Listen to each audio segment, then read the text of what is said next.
भैरव साधना आप जरूरी नहीं कि तीक्ष्ण रूप से करें। भैरव साधना जरूरी नहीं कि आप उसे तंत्र मार्ग के माध्यम से करें। सात्विक रूप से भैरव जी की साधना करें। आप भैरव जी को खीर का भोग लगाएं, दूध का भोग लगाएं, पान का बीड़ा लगाएं, जलेबी, इमरती, लड्डू आदि सात्विक भोग लगाते हुए भगवान श्री भैरव की साधना करें। सब्जेक्ट पर आते हैं कि भगवती की साधना के साथ साथ भैरव की साधना का क्या उद्देश्य है। देखो, जिस प्रकार से एक होते हैं कौन, राष्ट्रपति, एक होते हैं उपराष्ट्रपति, ऐसे ही जोड़ा होता है। तो जैसे देवी साधना है, अलग अलग भगवती के स्वरूप हैं, भगवती नाना स्वरूपों में विचरण करती हैं। हर देवी का एक अलग भैरव का स्वरूप बतलाया गया है।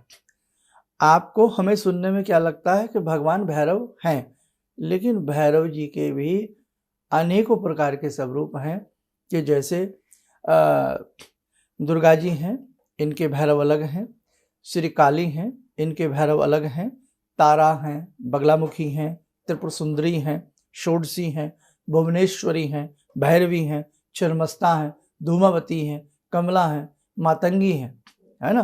तो सबके भैरव अलग अलग हैं। 10 महाविद्याओं के भैरव अलग अलग हैं। ऐसे ही अनेकों शक्तिपीठ हैं। उन शक्तिपीठों पर निवास करने वाली जगत जननी जगदम्बा के भैरव अलग अलग हैं। हमें लगता है अब जैसे देवी माँ, नाम देवी माँ, समस्त देवियों के लिए देवी माँ पुकारा जाता है, लेकिन भगवती नाना स्वरूपों में वास करती हैं।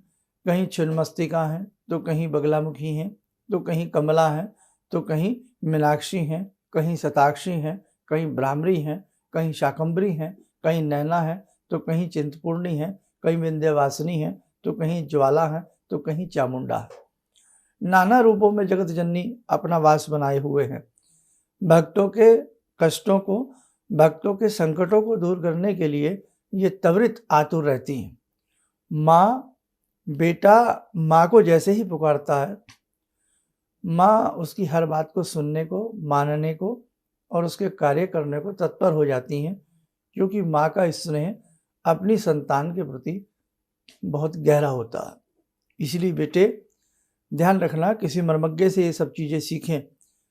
एक हुआ साधारण साधक के घर में साधारण तरीके से हमने अपनी साधना कर ली, अच्छी बात है, लेकिन साधना के सोपान का अति आनंद जो साधक लेना चाहता हो, जो साधक अपनी साधना में अनेकों प्रकार के विलक्षण रूप देखना चाहता हो, अनेकों प्रकार के चमत्कृत दृश्य देखना चाहता हो, उस साधक को जिस भगवती की साधक साधना कर रहा है, जैसे आप चामुंडा जी की साधना कर रहे हैं, आप बगलामुखी जी की साधना कर रहे हैं, आप ब्राह्मणी देवी की साधना कर रहे हैं, शाकंभरी देवी की साधना कर रहे हैं, विंध्यवासिनी देवी की साधना कर रहे हैं, तो उनके भैरव अलग अलग हैं।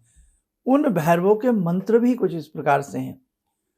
नाना भांति से मंत्र हैं, किसी में बीजाक्षर अलग प्रकार से जुड़े हैं।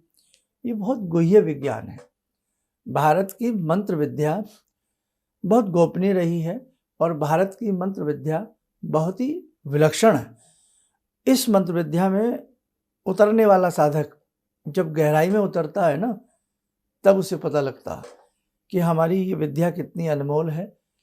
हम सोच तो लेते हैं कि भगवान की प्राप्ति नहीं हो पा रही, हमारी साधना हमें संपूर्ण फल नहीं दे पा रही, हमारी साधना कारगर नहीं हो पा रही, लेकिन साधना के मूलभूत तथ्य कई बार हमें मालूम नहीं होते हैं। अब जैसे मिसाल के तौर पर दही जमाना है, ऐसे बहुत लोग होंगे विश्व में, मैं भारत की तो बात नहीं करता, जिन्होंने दही शायद देखा भी ना हो, दही जमाया भी ना हो। ऐसे बहुत कबीले हैं, आदिवासी हैं, बहुत ऐसे भारत के बाहर की मैं बात कर रहा हूँ, या एक सामान्य बात है। तो जिन्हें दही जमाना ना आता हो, तो वो दही कैसे जमाएंगे। अब दही जमाना है तो उसका एक प्रोसीजर है। ऐसे ही किसी मूर्ति में रंग भरना है, उसका एक प्रोसीजर है। किसी चीज में कोई काम करना है, हर चीज के अपने अपने प्रोसीजर हैं। ऐसे ही जब साधना विलक्षणता की तरफ चलती है। जब साधना गंभीर होती है, जब साधना गहराई पकड़ने लगती है, तो उस साधना के नियम संयम, उस साधना के कुछ तौर तरीके भी गंभीर हो जाते हैं।